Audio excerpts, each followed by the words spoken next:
Now joining us, a guest that Anna is just absolutely going ballistic over. Exactly. Okay. You know what, Anna, why don't you do the intro? Okay.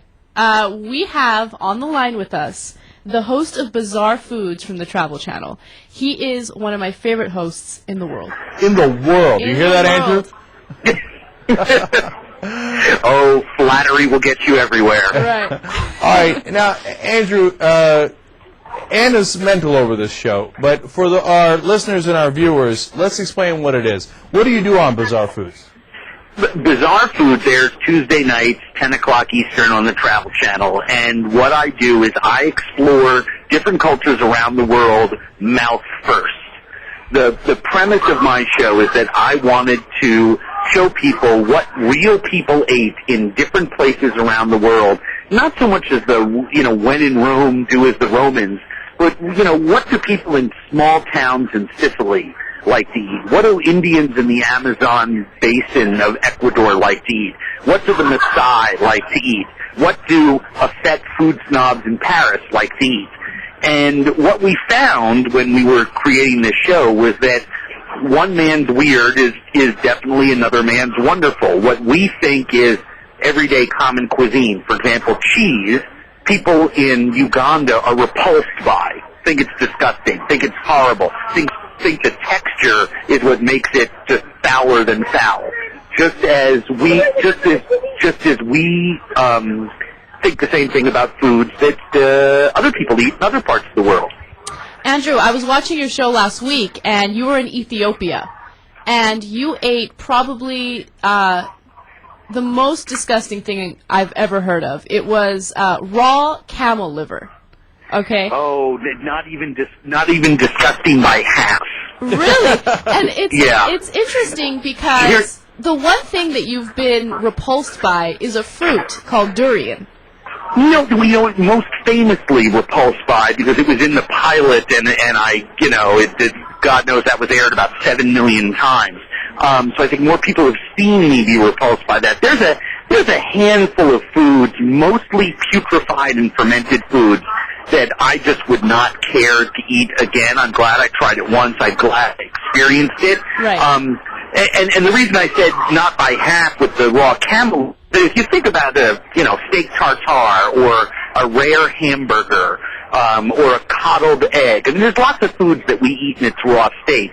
And surprisingly, a camel's kidney, I think it was, that you're actually referring to, dipped in lemon juice and berbere, which is an Ethiopian spice mixture of ground chili peppers and other seasonings, has great flavor, great texture, and if you like a rare hamburger or a medium rare steak, you'd actually probably like this. I actually find raw kidney to taste better than a lot of cooked kidney dishes.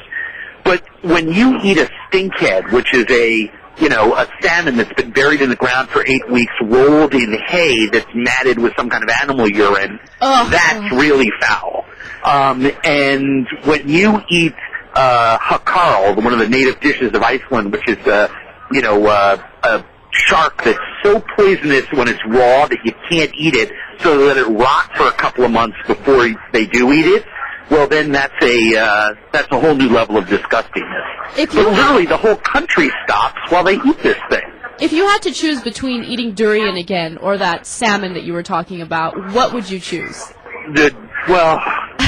He hates durian. That's a really good one. It's about a toss-up. But seeing as how that I've eaten durian 4 or 5 times, and each time it happens it gets a little easier, I'd have to probably go with the durian. Why is that fruit so nasty? I don't get it. Well, durian is a fruit that is grown until it's fully mature in the tree, ripens in the tree, and there's a very short, fresh season for it in Southeast Asia. It's arguably the most popular fruit in that type of the world. Its smell, even before the husk is open to reveal the fruit, is so notoriously awful, you're not allowed to bring the fruit into public spaces in the cities that it's most popular in, not in elevators, in malls. They won't serve it in restaurants. And when you open it up, this fruit, which has thorns on the side, looks like a small jackfruit, has these 5 sort of like pussy yellow fruit balls inside it, each one that has a nut in the middle of that. And the fruit on the outside is soft, rotten onions, and the smell and taste is of a teenager's foot that hasn't taken a shower in a month. I mean, it's horrific. And I kid you not, the entire nation of Malaysia stands still when the fruit is mature in the trees. It's frightening. We're talking to Andrew Zimmern. He is the host of Bizarre Foods on the Travel Channel.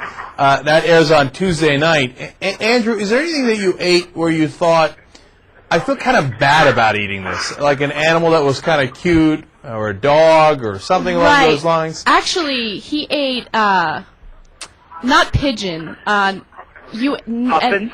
Puffins, there we go. He ate puffins, and they're arguably I mean everything that's cute. I've eaten every cute animal on the planet that's edible. I mean, I've eaten puffin in Iceland. I've eaten guinea pig in Ecuador. I've eaten, little wallabies and kangaroos in Australia. I mean, it's native people, indigenous tribes mostly, who are eating a lot of those types of animals. I want to check it out. For me, part of it also, and I'm sure you guys can think of, places that you like to go and eat, restaurants where you go for reasons other than the food. In other words, it's got, cute members of the opposite sex, or great lighting, or it's a hip environment, or it's great service and ordinary food, but you know the owner. I mean, there's a lot of reasons why we do stuff. When I'm in these situations, when I'm on an island, 100 miles off the coast of Iceland, climbing cliffs and capturing puffins off these little nets, while killer whales are cresting in the waters below me with a family that's been going there for 5 generations. It's thrilling, and there's a level of participatory excitement and experiential travel that I'm also really addicted to. So there's that aspect of it. And then the other thing that you got to remember is that I'm fascinated, especially when it comes to some of these, things like puffin or guinea pig or wallaby and kangaroo and stuff like that in today's world where we've poisoned our own food systems, the idea of eating alternative proteins and expanding our horizons a little bit, I think, is really important. I'm more scared of eating a chicken breast that I find in a local supermarket than I am of eating a wild animal that an indigenous tribe has thrown onto a dying fire to roast. I mean, at least I know where that food has come from. Andrew, I hear you on that, but I mean, how about the cute ones? Have you ever eaten a puppy? I've never eaten a puppy. How about a kitten? No, nor a kitten, nor have I eaten my own hand. But I think those are the only 3 that I really wouldn't try. Okay. Now that being said, in Spain you can eat small pigs and lambs that have just been birthed and they're roasted whole, and they're quite delicious. And you get a whole one as a serving. I mean, fetal animals are served all over the world. Right. Have you ever gotten physically sick by eating these alternative proteins? No, and it's so odd because, I'm always asked that question. Quite frankly, I'm as puzzled and amazed by it myself. I mean, I use the New York City hot dog method of food selection. When you walk outside the Museum of Modern Art or whatever, there's 4 hot dog vendors. 2 are empty and doing no business. One guy has a couple of tired-looking customers standing in line. And then there's a 4th guy that's got a line going around the block, and he's singing and serving up hot dogs, and there's great smells coming from his cart. That's where I go.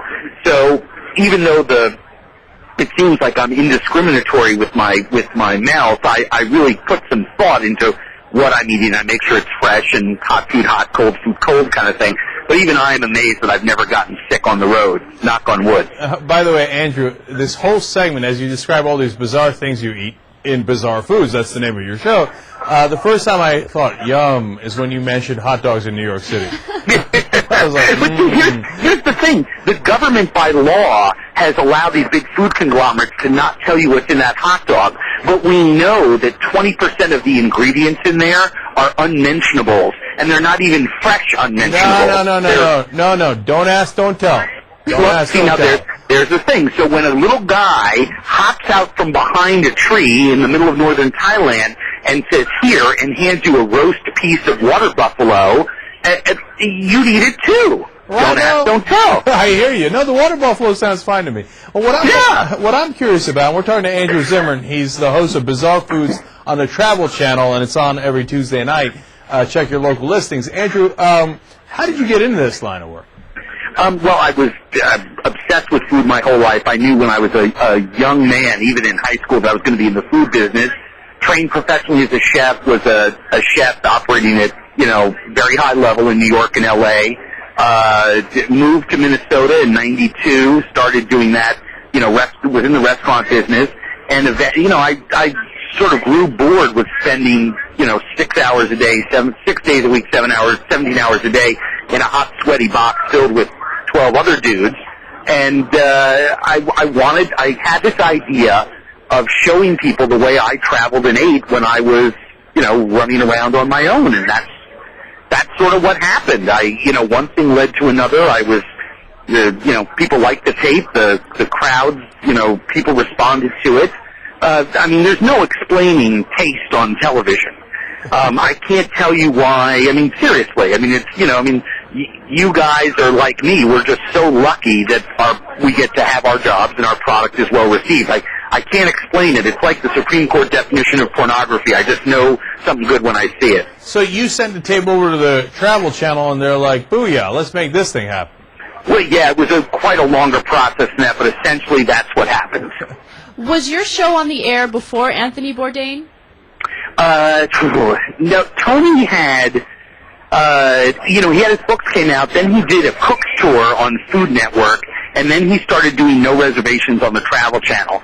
I think he had a season on the Travel Channel already aired and was shooting his second season when my show debuted. Right. Anthony Bourdain, for our listeners, has a similar show on the Travel Channel, except he focuses more on cultural elements of, different people rather than food. By the way, Andrew, we're now watching our director's rolling tape of you eating the guinea pig. Man, that's cold, dude. That's cold, because that one looked real cute, and you guys roasted its ass up. He was delicious. He was delicious. That's what I love about Andrew. All right, well, it looks like you're doing what you love. It's fantastic. I do, in all seriousness, we do use some of the more outrageous foods that are eaten in different cultures in the world as a way to sort of parachute in and show people what other places look like. For all the talk of the bugs and the guinea pigs and stuff like that, we spend as much time in Paris or Sicily or, showing, great restaurants and disappearing food pathways like, fishermen in the Mediterranean as we do sort of some of the more exotic, outrageous shows. And we do also do a lot of domestic shows, and so show people that in our own backyard, there are some pretty hardcore food traditions. You go into the mountains of West Virginia or up into Alaska or just in New York City, and you can find people eating some pretty strange stuff. Okay, real quick before we let you go here, I wanted to ask you about two things, because you mentioned fishermen in the Mediterranean. That triggered two thoughts for me.